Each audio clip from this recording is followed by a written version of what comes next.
जय हिंद। स्वागत है आप लोग को आपका अपना MKR क्लासेस यूट्यूब चैनल पे। आज का सेशन में आप लोग देखेंगे BSSC रेलवे SSC GD से संबंधित गणित का सेशन। तो आज का सेशन आरंभ करते हैं। आज का पहला प्रश्न आपके स्क्रीन पे है, क्वेश्चन नंबर 11। तो प्रश्न में कहा जा रहा है 35 सेंटीमीटर व्यास वाली एक बेलनाकार टंकी पूर्णतः पानी से भरी हुई है। यदि इसमें से 11 लीटर पानी निकाल लिया जाए तो टंकी में पानी के स्तर में कितनी कमी आएगी। तो स्तर में जो कमी हुआ है इसका मान बताना है। तो इसको हल करने से पहले हम लोग देखेंगे टंकी का जो आकृति है इस प्रकार है, बेलनाकार। ये हो गया, मान के चलिए टंकी हो गया। ऊपर से टंकी खुला हुआ रहता है, नीचे बंद है। अब यहां पे कहा जा रहा है कि इसका जो है व्यास का मान जो दिया गया है 35 सेंटीमीटर। तो R का मान क्या होगा, तो R हो जाएगा D/2 होता है, यानी व्यास का आधा, तो 35/2 हो जाएगा। अब यहां पे देखिए कि टंकी में जो ह्रास हुआ है ऊंचाई में, उसका मान निकालना है। तो यहां पे कितना माइनस किया गया पानी, तो 11 लीटर जो है इसमें माइनस किया गया। तो 11 लीटर का मतलब हो गया कितना, टोटल 1 मीटर और 1 लीटर, तो 1000, टोटल 11,000 सेंटीमीटर क्यूब। आयतन को कम करना है। तो इसका त्रिज्या जो होगा, मान लीजिएगा त्रिज्या तो ज्ञात है, ऊंचाई मान लीजिएगा कि बड़ी h बराबर और छोटी h बराबर, दोनों का अंतर कर देना है। ठीक है। आयतन जो होता है क्या होता है, आयतन बराबर होता है पाई r स्क्वायर h होता है। ठीक, दोनों h के साथ आप तुलना कर लेंगे तो पाई r स्क्वायर बड़ी h minus pi r square छोटी h, दोनों को घटाने के बाद जो है मान जो होता है प्रश्न से 11,000 सेंटीमीटर क्यूब में होता है। अब यहां देखिए पाई r कॉमन ले लीजिए, बड़ी h माइनस छोटी h बचेगा और 11,000 सेंटीमीटर क्यूब हो गया। अब इसका मान देख लीजिए 22/7 गुना r का मान यहां से ले लेना है 35/2, 35/2 का स्क्वायर और बड़ा इंटू बड़ी h माइनस छोटी h बराबर 11,000। ठीक, अब दोनों का अंतर ज्ञात कर लेना है। बड़ी h माइनस छोटी h बराबर हो जाएगा टोटल 11,000 गुना 7 गुना स्क्वायर, तो 2 गुना 2 हो गया, नीचे हो जाएगा 22 गुना 35 गुना 35 हो जाएगा। अब इसका मान निकालने के बाद देखिए 2 से काट दीजिए तो 11 बार में क्लियर हो गया, 11 से काट देंगे तो 1000 बार में क्लियर हो गया। ठीक, 7 से 5 बार में क्लियर हो गया। ठीक है, 5 बाहर कर लेते हैं तो 25, 25 से टोटल ये हो गया 40 बार में क्लियर हो गया। यहाँ बच गया 7, 40 दूनी 80, नीचे कितना रह गया 7, तो इसका सही आंसर होगा 80/7। तो कौन सा विकल्प में है आप मिला लेंगे। प्रश्न नंबर 11 का जो सही उत्तर होगा विकल्प नंबर डी 80/7 सेंटीमीटर। यदि शॉर्ट आंसर लेना चाहेंगे तो आप ले सकते हैं। तो चलिए अगले प्रश्न की ओर आते हैं।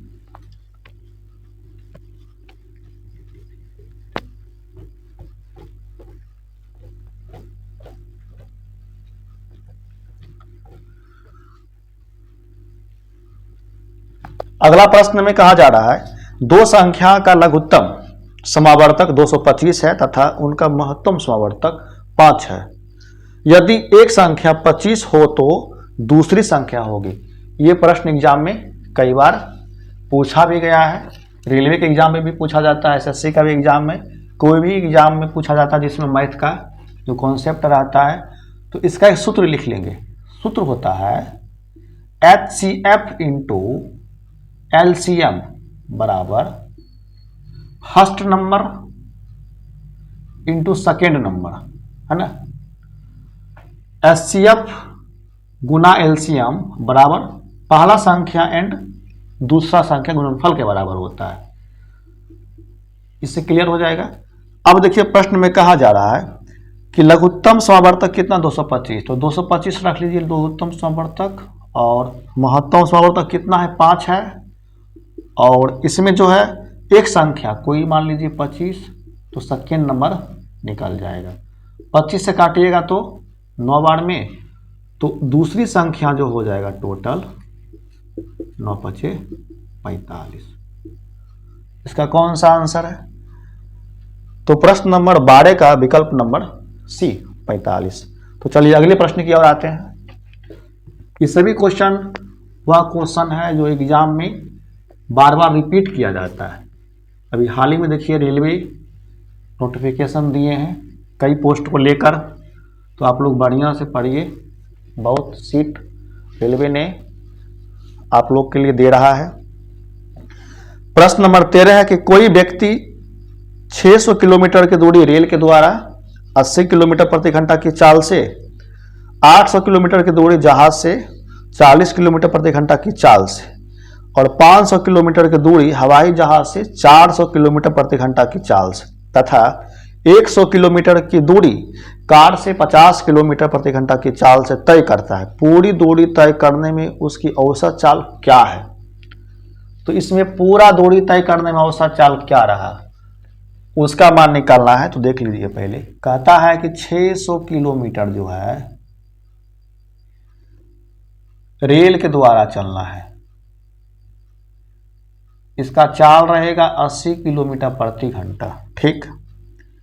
अब कहता है 80 किलोमीटर यानी 800 किलोमीटर ये जहाज के द्वारा चलना है, और इसका चाल दिया है 40 किलोमीटर प्रति घंटा। तो ये पानी वाला जहाज हो सकता है, क्योंकि इतना कम चाल में हवाई जहाज नहीं चलता, ठीक है। इसके बाद देखिए 500 किलोमीटर, 500 किलोमीटर चला जाएगा हवाई जहाज से। यहाँ लिखा है हवाई जहाज से, हवाई जहाज से किस चाल से? तो 400 किलोमीटर प्रति घंटा। इसके बाद लिखता है कि 100 किलोमीटर दूरी 50 किलोमीटर प्रति घंटा कार से चलना है, 100 किलोमीटर कार से चलना है, इसका गति रखना है 50 किलोमीटर प्रति घंटा, है ना। तो दूरी सभी पता है और सबके साथ चाल पता है, तो सबका साथ निकाल लीजिए T1, T2, T3 और T4 यानी समय, है ना। समय क्या समय लगता है इसको देख लीजिएगा। समय बराबर जो होता है दूरी बटा चाल होता है। समय बराबर क्या होता है? दूरी बटा चाल। तो दूरी कितना है? 600 बटा 80, और इसका दूरी कितना है? 800, चाल 40 हो गया। इसका दूरी 500 बटा 400 रखना है, इसका दूरी 100 बटा 50 रखना है। अब ये सूत्र का यूज कर लीजिए, औसत चाल बराबर कुल दूरी बटा कुल समय, कुल समय। तो कुल दूरी लिखना है पहले, ठीक है। तो कुल दूरी कितना है? 600 प्लस 800 प्लस 500 प्लस 100, ठीक। और कुल का समय यहाँ पे ज्ञात है, सबको जोड़ देना है। 600 बटा 80, 800 बटा 40, 500 बटा 400, इसके बाद 100 बटा 50, ठीक है। इसको हल करते हैं तो यहाँ पे हो जाएगा तो 8, 6, 14, 5, 19, 1, 20, टोटल 2000 ऊपर हो गया। अब नीचे वाला एलसीएम लेना है तो कितना लेंगे? 80, 40, 450 का एलसीएम कितना होगा? 400 हो जाएगा, ठीक। अब 80 से भाग देंगे तो 5 बार में कटेगा, 6 पचे टोटल यहाँ पे 3000 हो गया।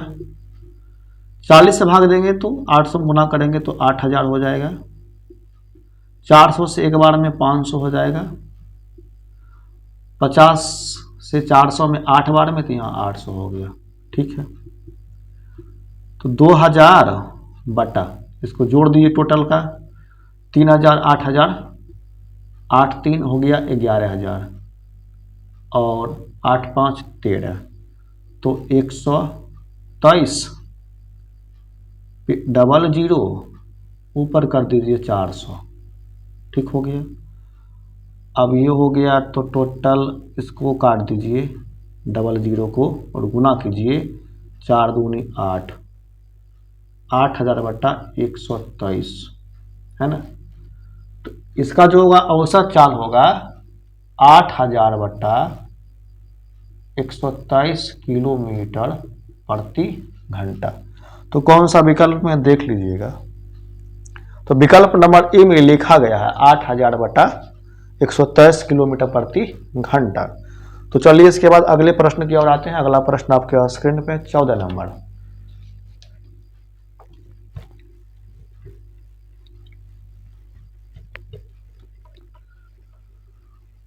चौदह नंबर प्रश्न आपके स्क्रीन पे है।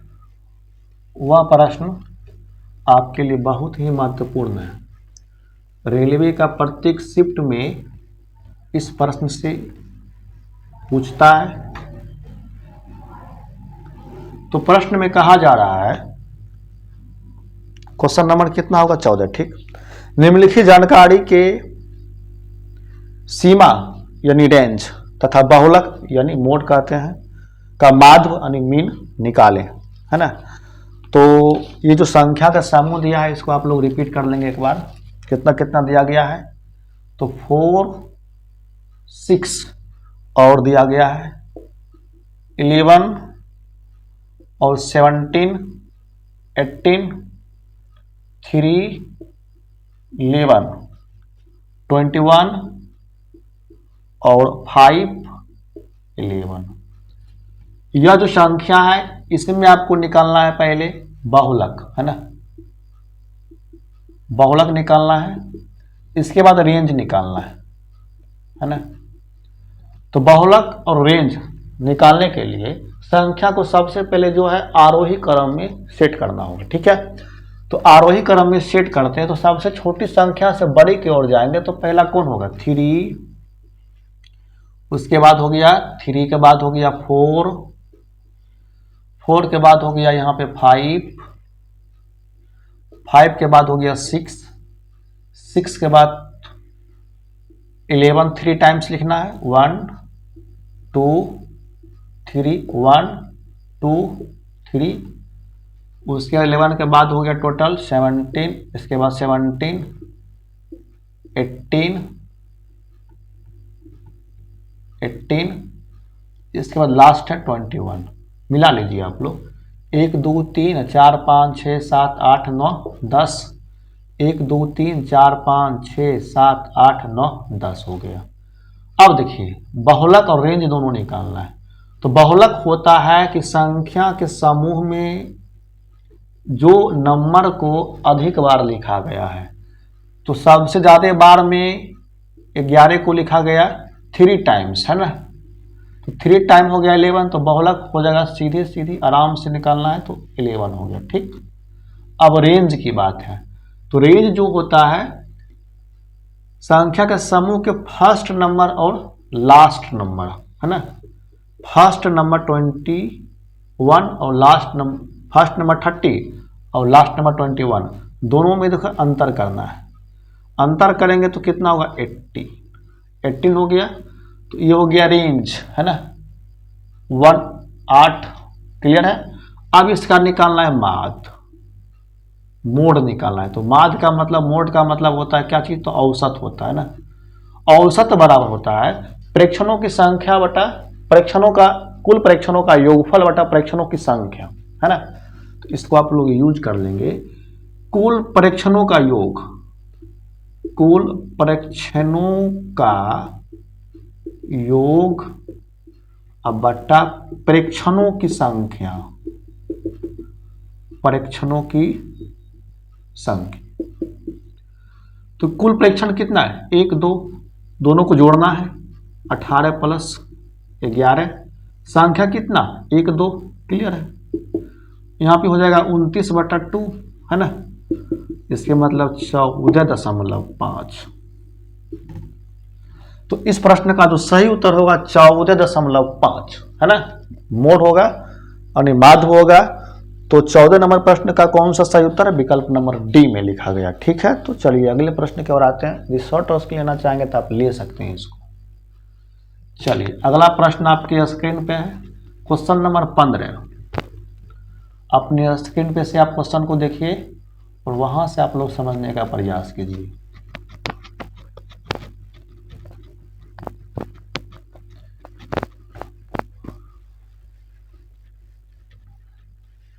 चलिए 15 में क्या कह रहा है देखते हैं, क्योंकि डिजिटल बोर्ड तो है नहीं।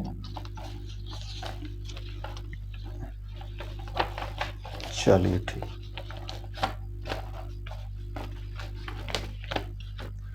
यदि a प्लस बी बराबर 12 तथा ए बी बराबर 32 है तो A square plus B square का मान क्या होगा? तो बहुत इजी प्रश्न है। देखिए यहाँ पे लिखता है a प्लस बी बराबर 12 और ए बी बराबर 32 और ये पूछता है ए स्क्वायर प्लस बी स्क्वायर। अरे इसके लिए जो है बेसिक से चलिएगा तो समय लग जाएगा और उसका मान निकालने के लिए फिर जो है आपको ए प्लस बी का होल स्क्वायर के रूप में तोड़ना होगा। तो यहीं पे आप लोग जो है दोनों सेट कर लीजिए कि कौन कौन सी संख्या को जोड़ेंगे तो 12 होगा, तो 8 और 4, इसीलिए हम इसको लिए हैं, क्योंकि गुना भी करेंगे तो 8 4 32 होना चाहिए, है ना। दोनों नंबर का योग 12 और गुणनफल 32 हो गया, तो ये ज्ञात हो गया, 8 4 32 हो गया। तो हम समझ लेंगे कि ए का मान 8 और बी का मान 4। अब इसका मान निकालना है तो ए स्क्वायर और बी स्क्वायर, ए का मान 8 का स्क्वायर कर देना है प्लस बी का मान 4 का स्क्वायर कर देना, बहुत ही आराम से। 64 प्लस कितना 16 बराबर कितना हो गया 80 हो गया, है ना, कितना इजी से हो गया। तो सूत्र के अंतर्गत यदि इसको सॉल्व करेंगे तो उस पर भी आप लोग कर सकते हो, कोई बड़ा चीज नहीं है। तो उसमें करने के लिए आपको इसको तोड़ना होगा, ठीक है, कि ए प्लस बी का होल स्क्वायर, तो A square plus B square plus 2ab, है ना, और इसका मान और इसका मान, इसके बराबर में संख्या दिया था, 12 का भी स्क्वायर करेंगे तो 144 हो जाएगा, है ना। तो A square plus B square plus 2 into A B का मान दिया था कितना 32 बराबर 144, A square plus B square बराबर में 32 दूनी 64, 144 ये माइनस में हो जाएगा 64, ए स्क्वायर प्लस बी स्क्वायर बराबर कितना 80 हो गया। इसी का मान तो निकालना था। तो दोनों तरफ से आप देख सकते हैं किस तरह करना है, जो आपको अच्छा लगे वही ठीक है। यदि इस नंबर को सेट कर पाते हैं तो मेरे हिसाब से तो आपको समय यही बचाएगा, लेकिन इसमें क्या है कि आपको खींचना पड़ेगा, है ना। चलिए अगले प्रश्न की ओर आते हैं। प्रश्न नंबर 16 आपके स्क्रीन पे।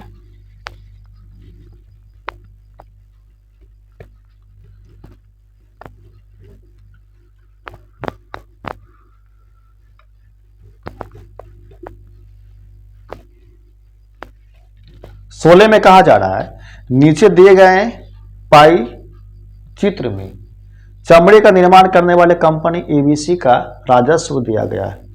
वर्ष 2015 हेतु कंपनी का कुल राजस्व 36,28,000 दिया है, 36,28,000 था।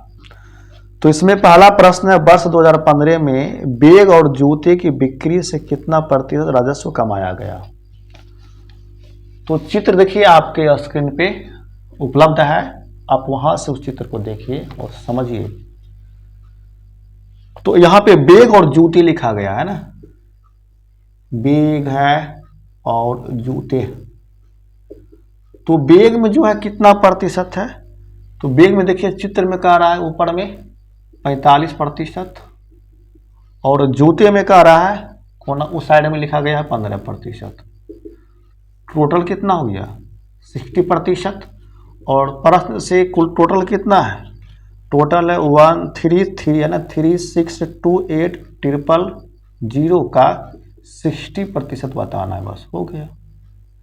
20 कैंसिल हो गया, 8 8 और 6 48 का 4 12 4 16 का 6 बाकी 1 36 1 37 के 7 बाकी 3 6 18 19 20 21 और 00 है ना। तो कौन सा विकल्प है सेट कर लीजिएगा। तो विकल्प नंबर ए में देखिए आपका आंसर क्लियर है 21,76,800 विकल्प नंबर ए में। तो चलिए अगले प्रश्न की ओर आते हैं। अगला प्रश्न 17 नंबर आपके स्क्रीन पे। पिछले वर्ष जो एग्जाम हुआ SSC GD में ये क्वेश्चन को पूछा गया था। फिर हाल ही नेक्स्ट टाइम जो है अगले मंथ GD का एग्जाम शुरू होने जा रहा है, इसी मंथ से 20 तारीख से लगभग शुरू होगा। तो 17 का राजू के पास सिक्के के रुपये में 210 रुपया है, सिक्कों का 20% 5 रुपया है, 25% 10 रुपया, 15% 2 रुपया में और शेष 1 रुपया मूल वर्ग में है। 1 रुपये के सिक्कों की संख्या ज्ञात करना है।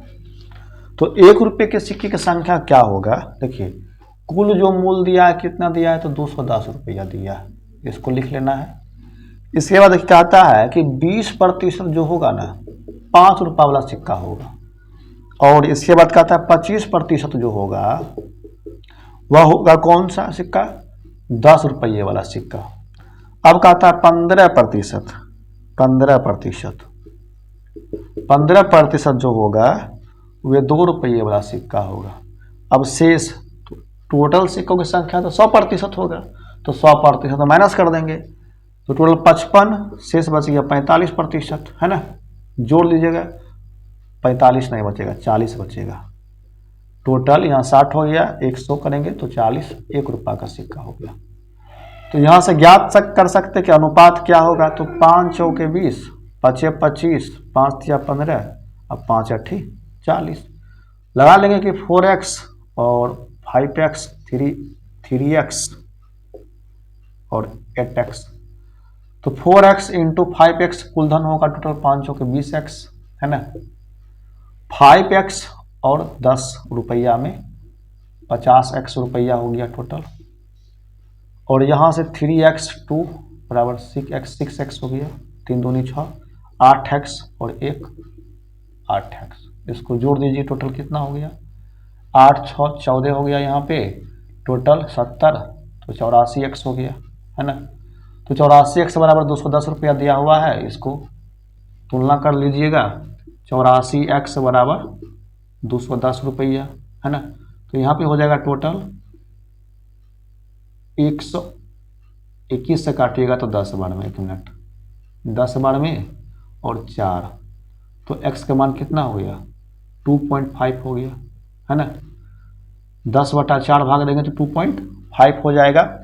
इसके बाद यह पूछता है कि 1 रुपये के सिक्का की संख्या, तो 1 रुपये के सिक्का की संख्या कितना है, सिक्के की संख्या इधर है 8x है ना। 1 रुपये के सिक्के की संख्या, तो 1 रुपये वाला जो है संख्या जो है 8x, इसीलिए 8 गुना x का मान 2.5, 8 दूनी 16 और 0.4 कितना हो गया 20 है ना। तो इसमें 8 रुपये कहते हैं। 1 रुपये के सिक्के की संख्या कितना है 20 संख्या में है, तो कौन सा विकल्प होगा 17 का विकल्प नंबर बी इसका सही उत्तर। इसका शॉर्ट प्रश्न लेना चाहेंगे तो आप ले सकते। चलिए अगले प्रश्न की ओर आते हैं। बहुत ही नॉर्मल तरीका से सभी प्रश्नों को हल कीजिए, बहुत ही कम समय में कीजिए है ना, क्योंकि एग्जाम में टाइम मात्र जो है SSC GD में 60 मिनट का दिया जाता है, और BSSC में टोटल जो 2 घंटा 15 मिनट का समय।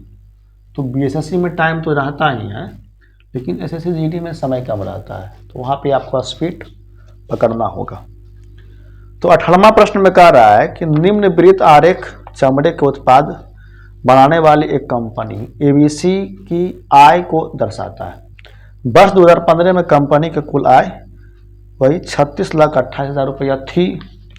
अब इसका प्रश्न कह रहा है कि 2015 में जूते की बिक्री में कंपनी का आय को रुपया में बताएं, है ना। जूते की बिक्री में, केवल जूते की बिक्री में, तो जूता के बिक्री में कितना है 15%। तो जूते के बिक्री में जो है, जूतों को लिख लेते हैं 15%। अब केवल जूतों को तो ही बताना था, टोटल है कितना 36,000, 36 लाख है, 28,000 है। अब 15% दिखा देंगे, डबल जीरो कट गया, है ना, और 28,000 है ना, यहाँ पे थोड़ा सा एक जीरो और लेना है, तो एक जीरो और लेना है, तो चलिए अब कट गया तो एक जीरो बच गया, ठीक। अब गुना कीजिए 36, 28, 0 गुना 15। गुना करने के बाद जो मान आएगा, इसका मान निकाल के बताना है कौन सा विकल्प सही है। हम डायरेक्ट लगा लेते हैं 544200, तो वही जब उत्तर आएगा ही तो समय बचा लेने से फायदा है, ठीक है। तो कौन सा विकल्प में, विकल्प नंबर ए में है। तो चलिए अगले प्रश्न की ओर आते हैं। अगला प्रश्न है क्वेश्चन नंबर 19, आपकी स्क्रीन पे है। 19 नंबर क्वेश्चन स्क्रीन पे दिया गया है, आप वहां से इसको देखेंगे। यहाँ पे देखिए चित्र दिया गया है 19 नंबर क्वेश्चन में, और ये चित्र एक वृत्त के रूप में है। इसमें दो जीवा को जो है स्पर्श किया गया है, ठीक है। और वहां से देख लेंगे कि उपरोक्त वृत्त में AE है ना बराबर 5 सेंटीमीटर है। लिख रहा है कि AE बराबर 5 सेंटीमीटर, और इसके बाद लिखता है BE बराबर कितना है 4 सेंटीमीटर, ठीक है। इसके बाद लिखता है CE बराबर कितना, लिखता है 8 सेंटीमीटर, और ये पूछता है DE बराबर, तो ये तो सिंपल हो गया। इसका जो है समतुल क्या होता है, जीवा वाला में AE और बट्टा AE बट्टा DE और BE बट्टा CE कर दीजिए, ठीक है। AE का मान 5 है, DE का मान यहाँ पे कुछ नहीं तो रखिएगा x, और BC का मान 4 है, और EC का मान 8 है, तो 4 दूनी 8, तो x का मान कितना 5 दूनी 10, कितना ईजी से हो गया। तो इसी तरह से आराम से प्रत्येक क्वेश्चन को हल कीजिए, ठीक है। तो चलिए अगले प्रश्न की ओर आते हैं। अगला प्रश्न आपके स्क्रीन पे होगा 20 नंबर क्वेश्चन।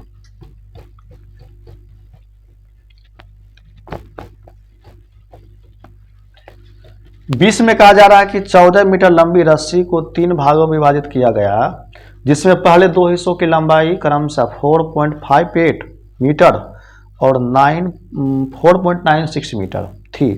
तो रस्सी के तीसरे हिस्से की लंबाई बताना है। ये कोई प्रश्न पूछने का तरीका है, बहुत ही, यहाँ तो केवल माइनस करना है, आराम से कर दीजिए इसको। कितना है टोटल 14 मीटर, ठीक है, और एक भाग दिया है 4 पॉइंट, लेकिन दशमलव है, इसीलिए ये विद्यार्थी में दिखना चाहता है कि कैलकुलेशन प्रोसेस को, है ना। तो आराम से कीजिएगा, कहीं दिक्कत नहीं होगा। 8 और 6 4 हो गया, और 9 5 14 15 का 5 बाकी 1 हो गया, 4 4 8 1 9 हो गया। यही चेक करना चाहता है कैलकुलेशन ठीक से करते हैं कि नहीं, बस इतना सा काम करना है। 14 माइनस 9.54, तो यहाँ डबल जीरो से हो जाएगा 46, और यहाँ पे टोटल हो गया, तो यहाँ पे 4 हो जाएगा अंतर, ठीक है, घटाने के बाद। क्लियर, हम एक बार में घटा लिए थे, आप भी कर लीजिएगा 4.46, ठीक है। तो कौन सा विकल्प में है, तो विकल्प नंबर 20 का डी नंबर। तो चलिए अगले प्रश्न की ओर आते हैं। अगला प्रश्न है क्वेश्चन नंबर 21।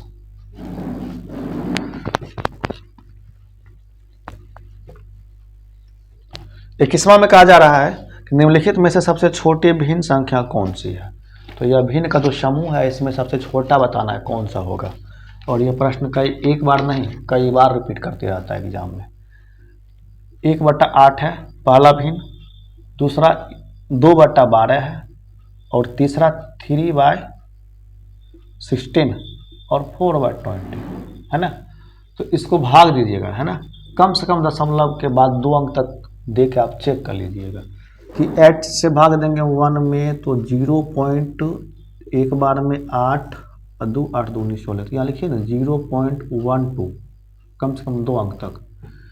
इसके बाद इसी में देख लीजिए 12 से भाग देंगे 2 में तो एकम 12 8 0 और यहाँ पे टोटल 12 सती तो 12 6 का हो जाएगा ना।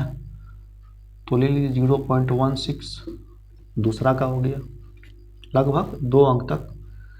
16 में 3 से 0.0 एक बार में 16 और बच गया 14 और यहाँ से एक 0 ले लीजिए और 16 सतह बलियोतल से 16 28 तो 0.18 कम। ठीक है, इसके बाद एक अंतिम बच गया उसका निकालना होगा। तो यहाँ पे 20 40 4 है तो 0 0 2 तो 0.2 एक अंक अपना ले सकते हैं। 0 को बाद में दशमलव के बाद आप 0 को स्थापित कर सकते हैं और हटा भी सकते हैं, वहाँ पे उसका कोई वैल्यू नहीं रहता है। ठीक है, तो आप देखिए पूछा है सबसे छोटी, तो आप देख पाएंगे कि सबसे छोटी कौन सा होगा, ये तो सबसे बड़ी हो गया। सबसे छोटी मान इसका है 0.12 का, ये चारों में। तो इसका भिन्न कौन सा होगा 1/8, तो इसका सही उत्तर होगा 1/8 है ना। बहुत इजी प्रश्न हो गया। तो चलिए अगले प्रश्न की ओर आते हैं। अगला प्रश्न आपका 22 नंबर स्क्रीन पे है, आप वहां से क्वेश्चन को देखेंगे। आप बीएसएससी के एग्जाम दे रहे हैं तो ये सभी प्रश्न को आपको पढ़ना होगा, बहुत ही महत्वपूर्ण है। चलिए अगला कह रहा है 22 में निम्नलिखित समीकरण को हल करना है केवल। ठीक है, तो यहाँ पे समीकरण को दिया गया है और हल करना है। समीकरण है 17.3 और 17.3 -2.7 इंटू 2.7। हालांकि देखिए ना इसको कर सकते हैं ना a² माइनस b² ना, और इसका जो सूत्र होता है a + b होता है और a - b होता है। यही चीज़ हो गया क्लियर। अब देखिए a + b, a इधर हो गया b इधर हो गया, तो 17.3 + 2.7 और यहाँ पे गुना 17.3 और -2.7। ठीक है, गुना कर देंगे तो टोटल होगा 17 18 19 यानी यहाँ पे 20 गुना। अब माइनस कर दीजिए 17.3 और 2.7 तो 0 0 बाकी ले लिया तो 6 हो गया पॉइंट, यहाँ पे बच गया टोटल 16 to 14, तो यहाँ पे ले लेंगे 14.6। अब इसको गुना करना है तो 0, तो गुना करने के बाद 0 दशमलव से कैंसिल हो जाएगा और 2 से 6 दूनी 12 का 2 6 दूनी 28 1 29 292 है ना। तो इसका सही उत्तर होगा 292। तो कौन सा विकल्प में आप मिला लेंगे, प्रश्न नंबर 22 का विकल्प नंबर बी में लिखा गया 292 जो सही आंसर है। तो अगले प्रश्न की ओर आते हैं। प्रश्न नंबर 23 आपके स्क्रीन पे।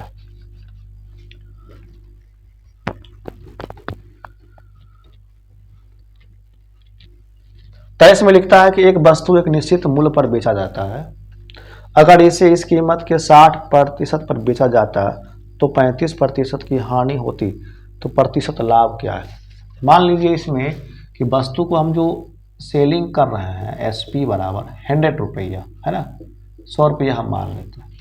अब यहाँ पे कहता यह है कि अगर इसे 60% पर बेचते हैं तो 60% पे यदि SP करेंगे तो वस्तु को 100 का 60% निकालना होगा, इसीलिए 100 रखें, क्लियर हो जाएगा। टोटल 60 रुपया हमको बेचना है, सिंपल है। यदि 100 बेचते हैं, ठीक, यदि हम 60 रुपया हम बेचते हैं तो जो क्या होता है 35% का हानि हो जाता है। इतना में बेचते हैं तो 35% का हानि होता है। तो कॉस्ट प्राइस क्या होगा 60 का 100 यानी CP 100 होता है और 100 माइनस 35। क्लियर है, इतना हानि हो रहा है तो 60 इंटू 100/65 हो जाएगा। ठीक है, और इसको कीजिएगा तो 12 और 1 3 में, इसीलिए यहाँ पे 1200/13 हो गया। इतना रुपया इसका CP हो गया है ना। तो अब देखिए यदि 100 रुपया में बेचा जा रहा था तो क्या हो रहा था लाभ, तो लाभ प्रतिशत निकालना है आपको। लाभ प्रतिशत बराबर 100 माइनस 1200/13 है ना, गुना 100 बटा कितना, नीचे CP कितना 100। बस अब यहाँ से अंतर करने के बाद 100/3 इंटू 100/100। क्लियर है, ये वाला कट गया तो इसको 100/3%, 3 नहीं है 13 होगा। ठीक है, चलिए ठीक 13। क्लियर है, तो इसका सही उत्तर होगा 13। कौन सा है, तो विकल्प नंबर ए में लिखा गया है 100/13%। ठीक है, तो चलिए अगले प्रश्न की ओर आते हैं। 24वें नंबर प्रश्न आपके स्क्रीन पे, 24वें नंबर प्रश्न स्क्रीन पे है, आप वहां से देखेंगे कौन सा प्रश्न है, इसको जो है कम समय में किस तरह हल कर दिया जाए।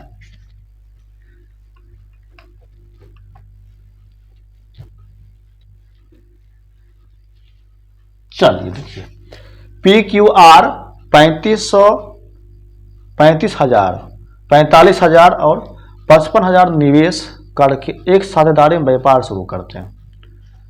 40,500 के वार्षिक लाभ में Q के हिस्सा ज्ञात कीजिए, यानी Q का हिस्सा क्या होगा। देखिए ये प्रश्न है पार्टनरशिप यानी साझेदारी से। PQR है, 3 लोग हैं।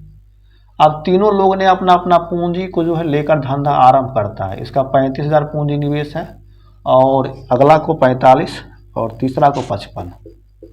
45,000 रुपया पूंजी निवेश है, तीसरा का 55,000 रुपया पूंजी निवेश है। तो पूंजी का निवेश कर दिया, हम लोग देख लें किस अनुपात में निवेश करता है। तो 5 से 7 बार में, 5 से 9 बार में, 5 से, तो पूंजी जो है 7, 9 और 11 के अनुपात में तीनों निवेश कर रहा है। तो लाभ कुल कितना है, तो कुल लाभ जो धन दिया है टोटल 40,500 रुपया है ना। इसमें जो है Q का हिस्सा पूछा तो कह देंगे Q का जो हिस्सा होगा, Q का 9 के रूप में दिया जा रहा है। PQR, Q का 9 है तो 9 गुना कितना में, 9 गुना 40,500 बट्टा, जोड़ दीजिए टोटल कितना है 9 और 7 और 9 है ना, 7 और 9 को जोड़ना है तो 9 7 16 और 16 जोड़ेंगे तो यहाँ पर टोटल 27 होगा। ठीक है, और 27 से काटिएगा तो एक बार में तो 15 बार में, तो 15 नामा 35 से 13,500 रुपया इसमें इसका हिस्सा है। 13,500 कौन सा विकल्प में है, तो विकल्प नंबर सी इस प्रश्न का सही आंसर। तो चलिए अगले प्रश्न की ओर आते हैं। आज का अंतिम प्रश्न है 25 नंबर जो आपके स्क्रीन पे है और बहुत ही खास प्रश्न है।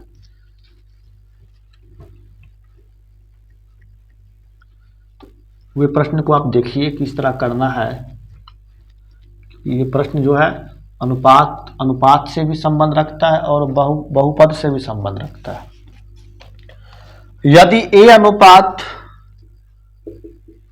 B प्लस C बराबर क्या लिखता है 1:3, ठीक, और लिखता है C अनुपात A प्लस B बराबर 5:7, ये पूछता है B अनुपात C प्लस A है ना, इसका मान बता दीजिए आप।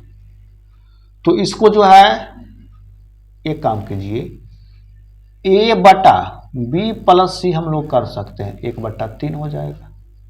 इसको कर सकते हैं C बटा A प्लस B बराबर 5/7 हो जाएगा।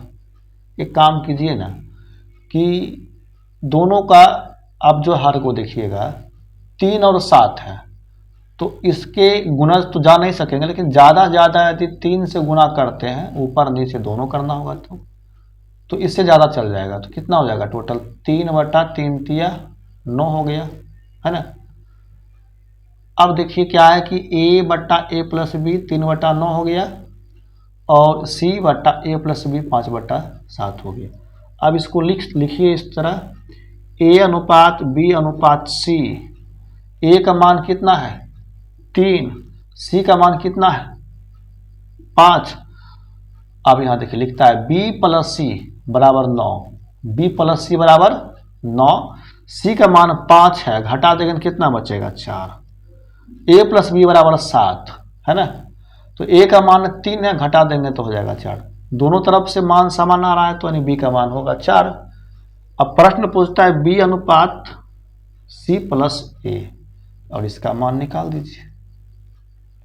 b का मान कितना है 4 और c + a, तो c + a 5 3 8, 4 दूनी 8, 1/2 इस प्रश्न का सही आंसर। क्लियर है। तो 25 नंबर क्वेश्चन का कौन सा सही होगा, तो विकल्प नंबर बी 1/2। चलिए हम लोग आगे बढ़ते हैं। आज का सेशन में आप लोग देखें जो एग्जाम के दृष्टिकोण से बहुत ही महत्वपूर्ण प्रश्न है। यदि आप लोग इन सभी प्रश्नों को खुद से रिपीट करते हैं तो एग्जाम में आपको फुल सपोर्ट मिलेगा, जो आपके लिए 100% सही साबित होगा। ठीक है, तो फिर मिलेंगे आपसे मैथ के अगले नए सेशन में। तब तक के लिए आप लोग को धन्यवाद।